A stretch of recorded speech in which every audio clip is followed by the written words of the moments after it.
Hello and welcome back. Welcome back to the Bad Blood Podcast. Different. We're at home this time. We've got to do it by Zoom because we're not allowed in the studio due to social distancing, COVID, and all that malarkey. But it's not going to stop us. We're brought to you by a handful of brilliant sponsors, being Spartan BK FightClub, the one and only, the best bare knuckle organisation in the world. We're taking over. Watch this space. We've got some huge things, massive things happening in turn downs very soon. We'll get the gaffer on.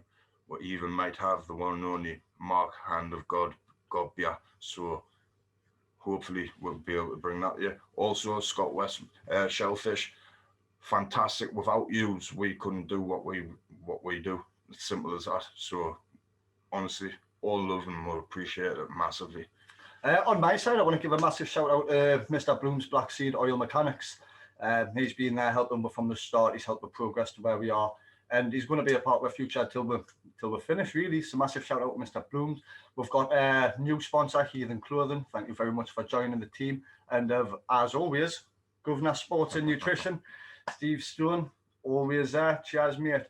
We're going to get straight into it. We're actually going to send a request right now, actually, and hopefully Nicola the Hurricane Hopewell joins her for the Bad Blood boxing show too. Right. Workshop's first female boxer joining. There we go.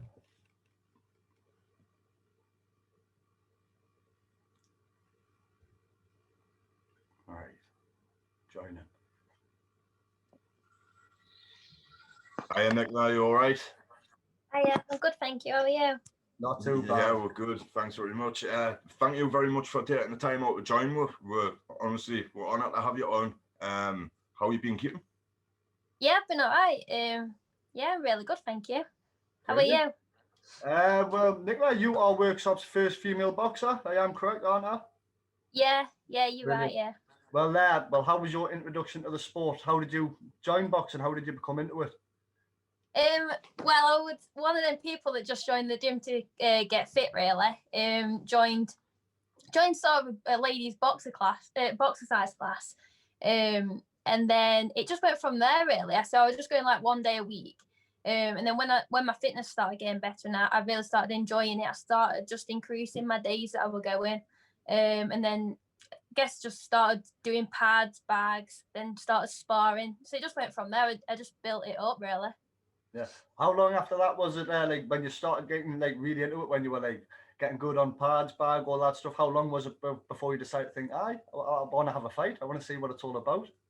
I think I started doing the box size. I think it was about the November time, and I think it was about 6 months after that.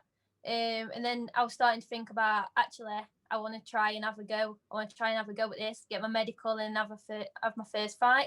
And then my first fight was in the October, so it weren't even a year, and I was in the ring. So did you just when you were in that ring? Did you, after that first fight, is that when it like just really overtook and you thought, yeah, this is what I want to do?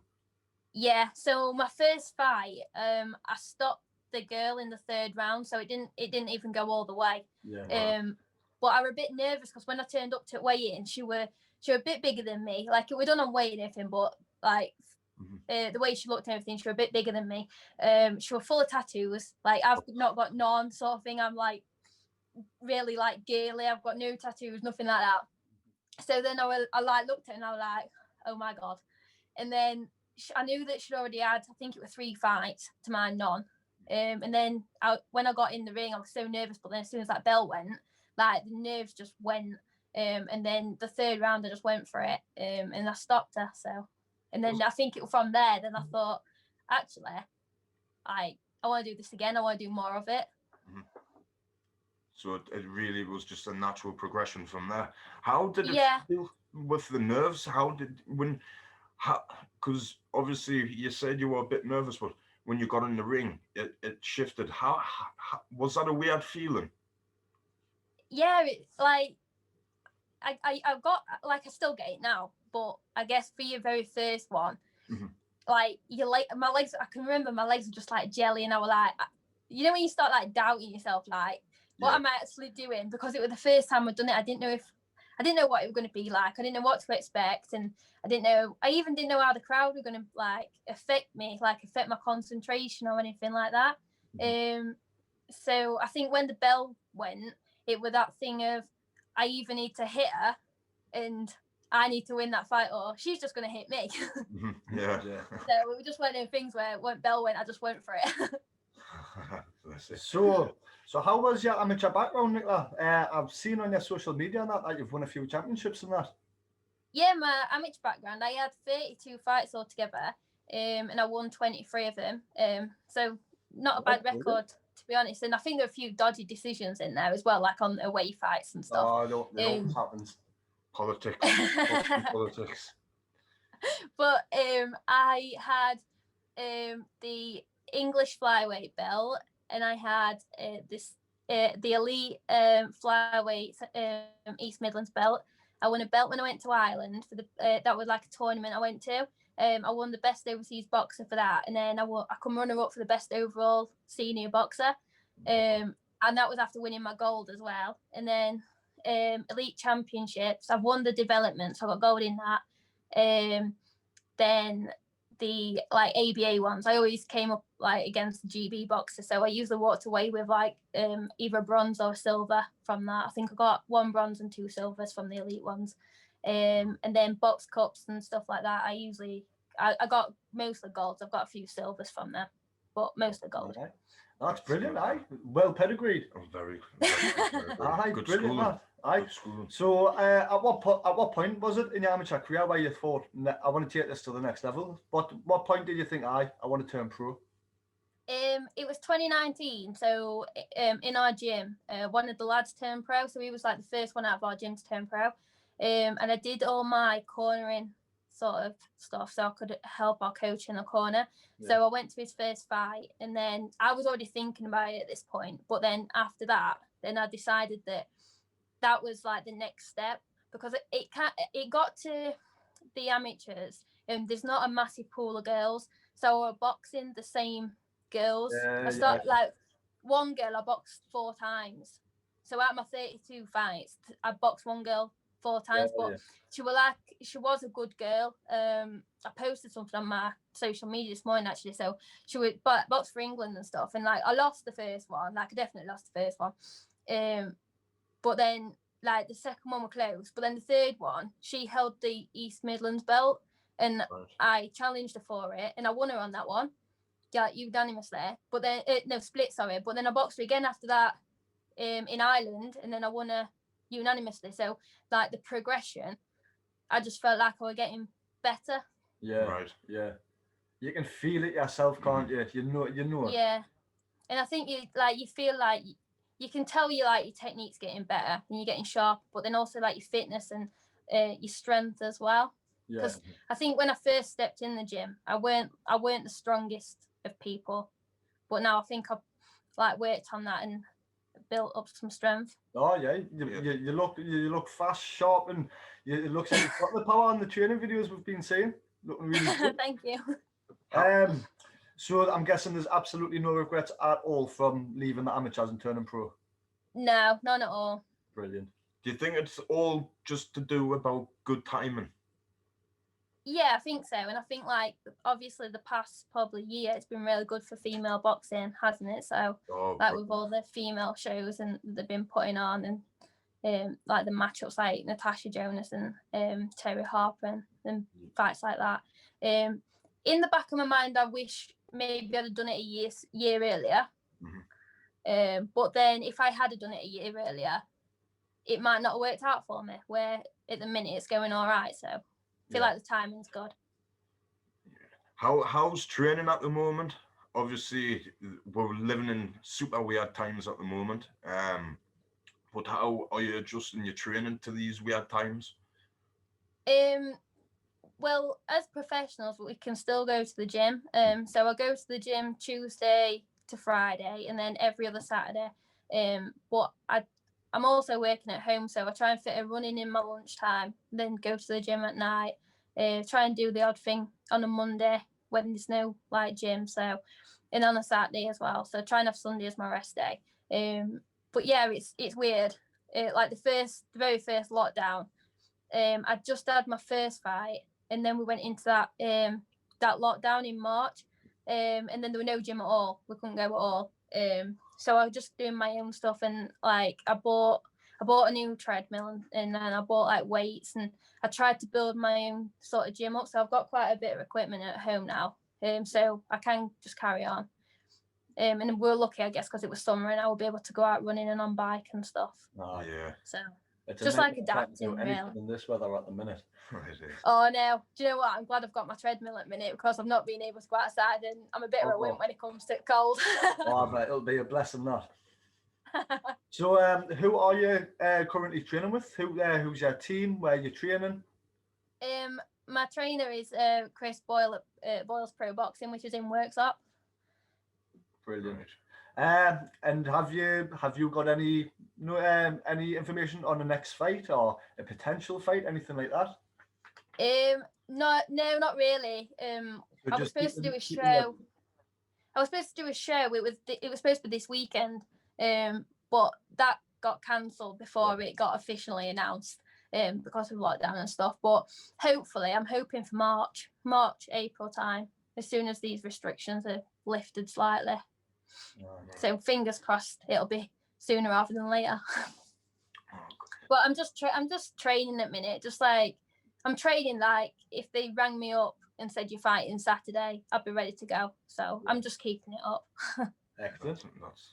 That's the way it should, really. Yeah, and like I'm keeping on my weight and everything like that, because it's so uncertain, and you don't know what's happening from 1 week to the next. So I'm just keeping ready, just staying on my weight as much as I can. So if they did ring me up, I don't have to drop a lot. Yeah. So. Very, very smart. Very smart. We all know that boxing is it's not the easiest of sports. It's one of the hardest sports out there. How supportive have your family been of you throughout your career? Oh, they've been a massive support. So I've got my mum and my dad. They're just like the biggest support ever. They'll help me with anything where I need it. Now I've got like my uncle, so he's been everywhere with me. So like in the amateurs and stuff, if my mum couldn't, like, because I like to take a bit of support with me, that family support. Yeah. If like mum couldn't come, my uncle Stephen had come, my cousin Louise, she's really good. So they're really supportive, and my friends as well, they're supportive. So like my first pro fight, I had some training t-shirts made, and then they weren't something I was gonna like sell, sort of thing. But then like a lot of my friends and family were like, oh, where do I get one of them? And then like they all turned up to the fight in these t-shirts. And then my second fight, it was behind closed doors, so they couldn't come. But it were on Fight TV, so like pay-per-view sort of thing. And then like all my friends and family were like, wore the t-shirts who'd got them. They wore the t-shirts, were sending me like selfies in front of telly, like so even stuff like that. It's just a massive support. Yeah, I mean that's very smart of you early in your career, because it's all about marketing these days. I mean, obviously, definitely. Social media is a fantastic tool for that. But if you can sell the merchandise as well and come up with these little ideas along the way with it, you're compensating for a big chunk of money that you probably wouldn't have seen just relying on ticket wage, like your percentage of your tickets to sell that, you know. Yeah. So very smart of you. Very, very smart. I didn't expect people to go, I want your t-shirt sort of thing. So like it's just a little shop in Worksop who will do them for me. But I was just like put it on Facebook, like, oh, my fight t-shirts are ready. And then like the odd person were like, oh, can I get one? Then the more people like said, can I have one? Like people were jumping on bandwagon like, oh, I'll have one. Like, I'm sure. Like a domino effect. Yeah, that's what it was like. And then obviously when I did my second one, like I sold the odd, like I didn't sell many for my second fight because like they weren't coming, but I think I sold a few. Oh, hey, that's props to you for that. Really good. Right, Nicola, talk us through your first professional fight, how you stamped your mark in the pros. So my first professional fight was against a girl called Nicola Adams, which she was from Ghana. She was like, from over there. yeah, yeah, like it was probably the same thoughts were going through my head as my first amateur fight. Because it's different. It's a bigger platform, isn't it? And it was at Barrow in Furness, so it's about 3 hours away from here. And to say it was 3 hours away, I took quite a lot of support with me, so like family and friends wise. The army. Yeah, I think we had three minibuses. I think we had. Which I thought is quite a lot to say how far away it is, and it like took a full day. Yeah, and then I walked into the place and I didn't know what to expect. But it was like this big sports hall, but it was bigger than what I expected it were going to be. And then like they had a few warm-up fights and stuff, and I think I was second to last. I think I was. And the place was like absolutely packed, and I was like, this is my first professional fight. And like where I warmed up and everything, it was like on a balcony, so, and the change room were like went onto this balcony where I could see everything. So like when I was getting changed and warming up, I like watching a few of the fights, because some people like to go and hide away and like while they're warming up and stuff.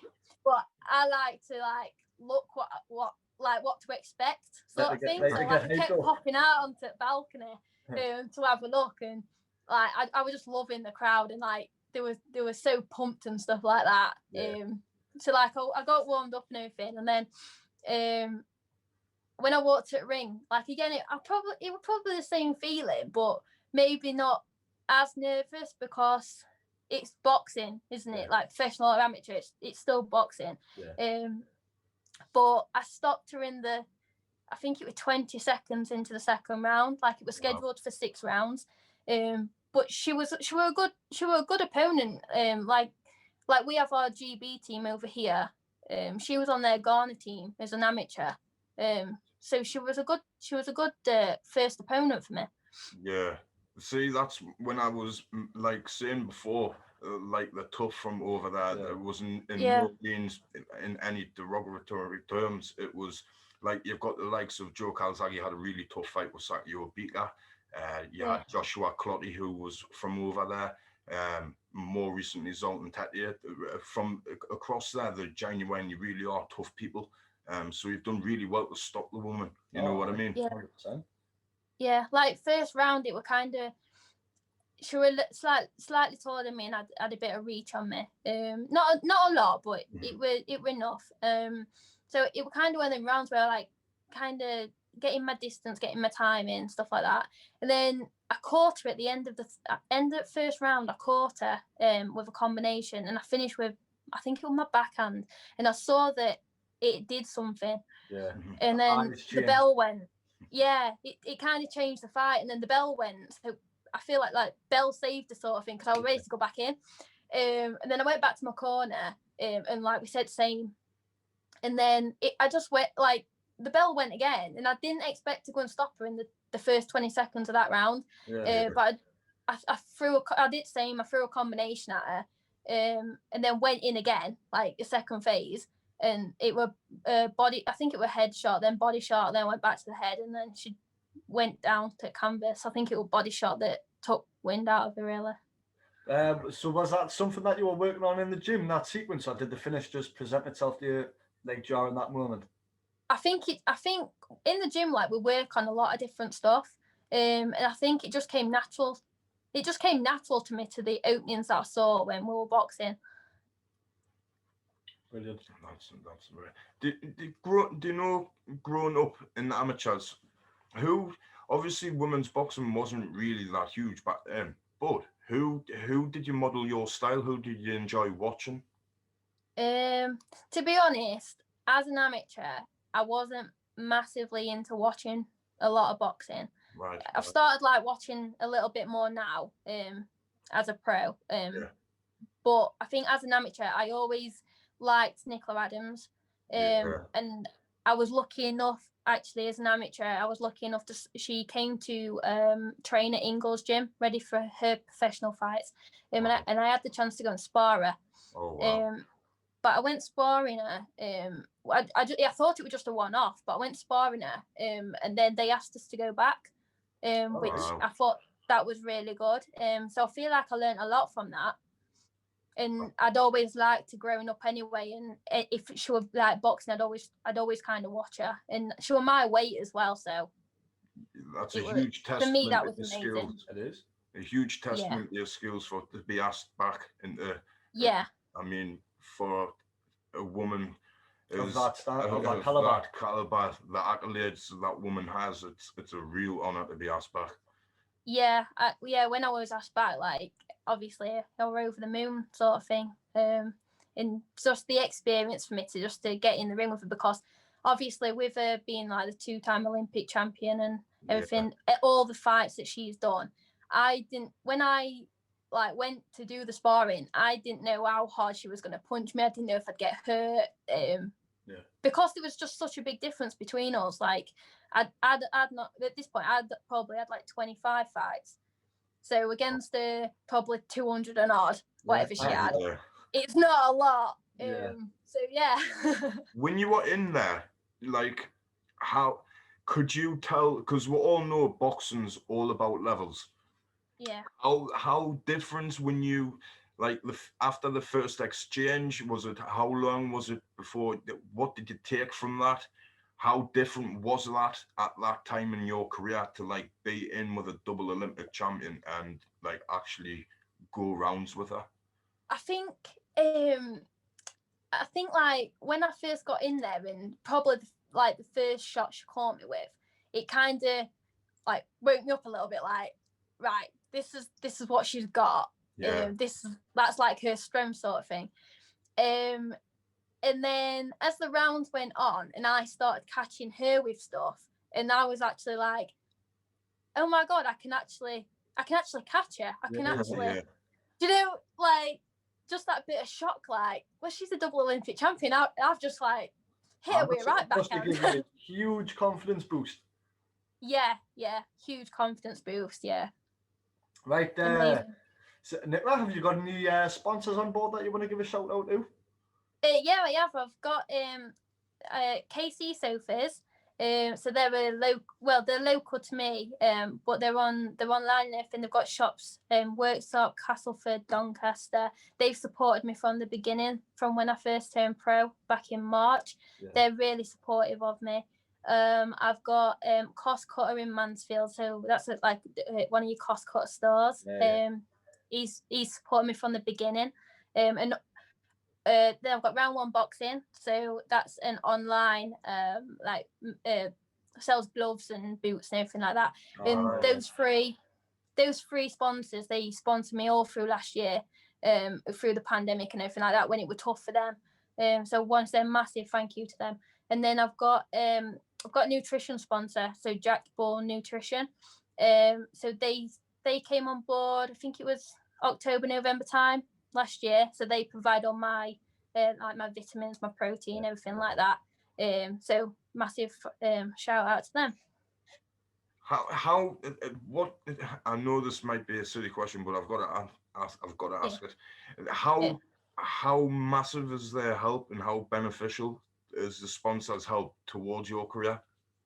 It's a massive help. Like if like when the Jack Ball send me my nutrition stuff, it just takes that pressure off me, because like they know what I need to be taking. They know what I can take, because they work with what's his name? Is it Sam Eggington? Oh yeah. This boxer, yeah, they work with him as well. Oh, wow. So he's quite a good one, and they've got like a nutritionalist, and they know what supplements I can take as a boxer, and with my weight and everything, and I've told them what I do per day and stuff like that, so they know what I need. And if I get low on anything, it just sends it me, so I don't have to worry about. I basically don't have to worry about any of that. And then I'm well looked after. And then like Casey's, Round One, and Cost Cutter, they like my financial sponsors. So if I need anything or anything like that, they sponsor me through my camps for every fight. So they sponsored me through 2 last year. Whenever my next one will be, they'll be on board again. Brilliant. That's absolutely spot on. So who's your favorite active boxer at the moment? My favorite active boxer at the moment? Aye. Katie Taylor. Oh, she's smashing the game, isn't she? Yeah, her and Nicola Adams have always been up there. They've always been my favourites.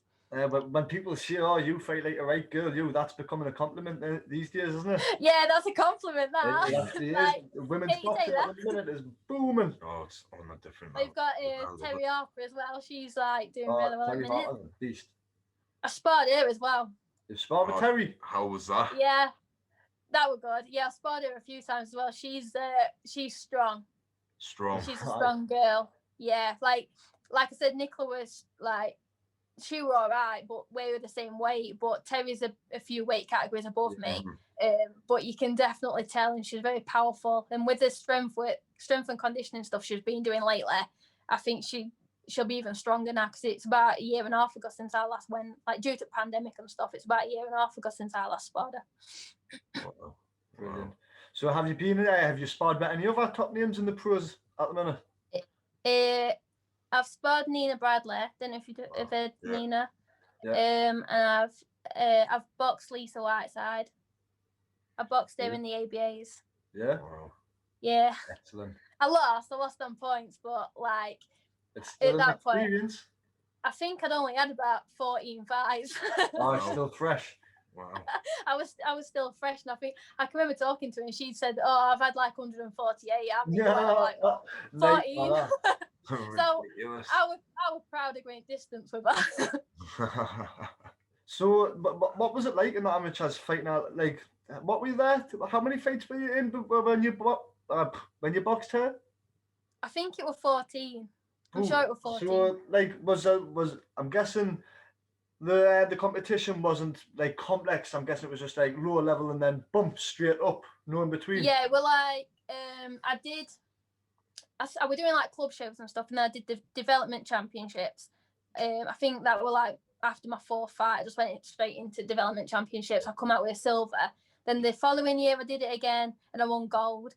But then because I'd won gold, my next step up from that was the elite championships. So then so that's like in the space of 3 years. So I got silver, I got gold, and then the year after that, because I'd won gold in the developments, I had to go straight to the ABAs, like the open championship. So I was boxing open boxing, like with people like Lisa, who'd had hundreds of fights.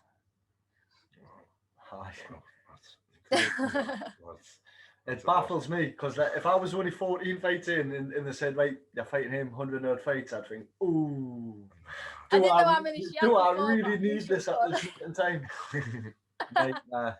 So, Nicola, what's the hopes for the future then? Are you planning to be as active as possible, stuff like that? Yeah, so I think just take it like I don't like looking too far ahead. But I think at minute for me, just take it as it comes, just one fight at a time. I want to be as active as possible. So I want to try and get some fights in this year. So I got 2 in last year. We were quite lucky because some people didn't even get out, did they? They didn't even get out boxing. I think a lot of boxers complaining, hasn't there? A lot of. Yeah, I think they were complaining, and I think you lose your motivation a little bit, don't you? So I think with me getting out twice last year, it's a bit of a boost for me, and I want to try and get out as much as I can this year, as and when we can. So yeah, just be active as possible, and then just take the opportunities like I did in the amateurs. Like I jumped in like 14 fights against 100 odd. I just jumped in, so I'll do the same. Brilliant. Within reason. So when do you think boxing ends for you, Nicola? When do you think you're hanging up the gloves? I don't know. I think it's just one of them timing things, isn't it? Like when you feel like you've got as far as you want to go. And so have you still got plenty of years left in you yet? Yeah, I've still got plenty of years left in me yet. Excellent. I'm not hanging them up yet. I've got things to do. I've got people to box. You've got champions to win. You've got champions to win on that, man. But like, honest opinion, if you weren't boxing, what do you think you'd be doing? Do you know what? I don't know.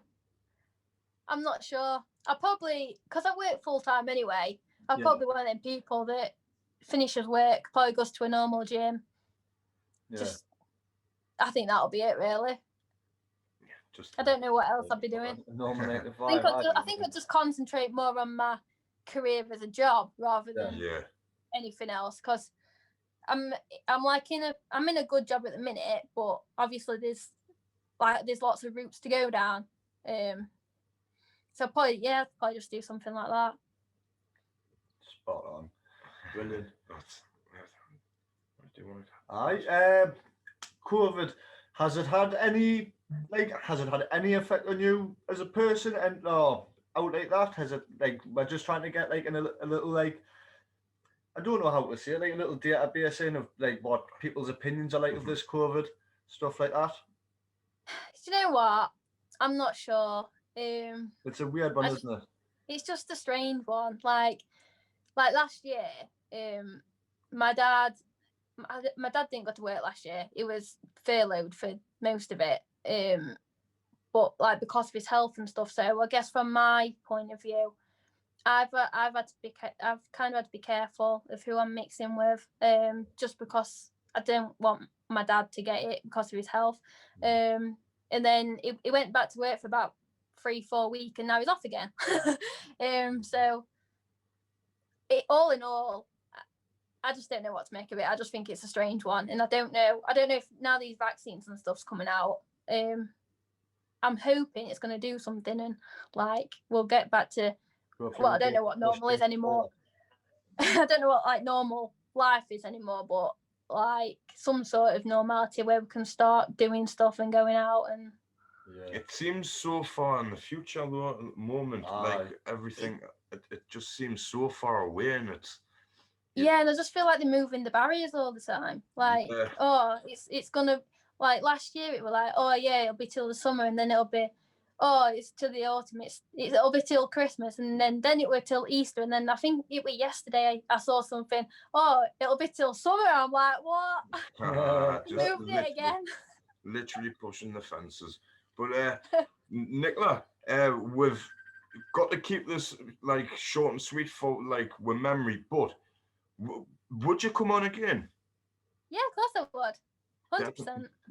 Definitely, because what we'll do is we'll leave it say until we get another announcement, maybe off Boris and stuff like that. See how far we can push like events and stuff. And if you've got anything that you need to promote.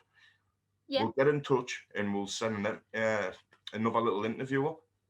Oh yeah, that'd be good. And then as soon as like I get some fight news confirmed, I'll give you a shout. I'll drop you a message. Definitely.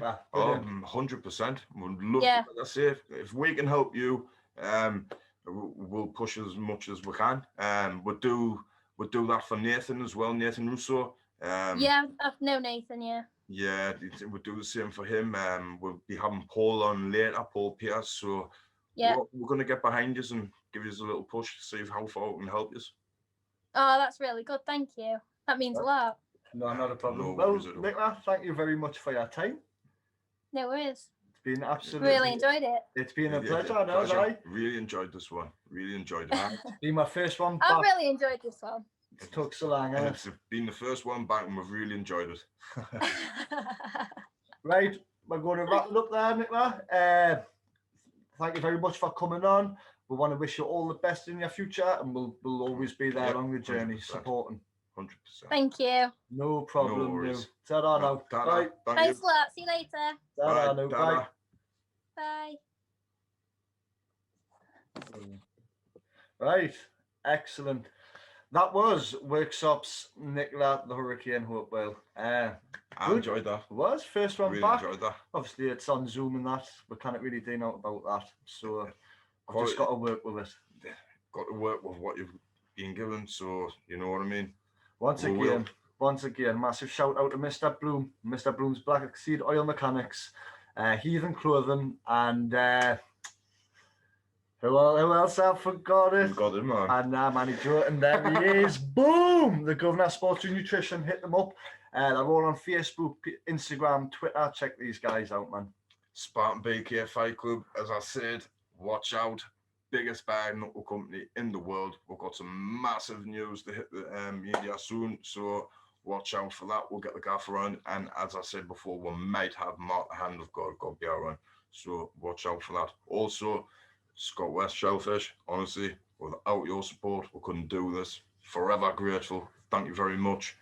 He's been Lee, I've been Matty, but And we've he's been the been- Bad Blood Podcast, right? Peace. Cheers for joining. Ta-ra.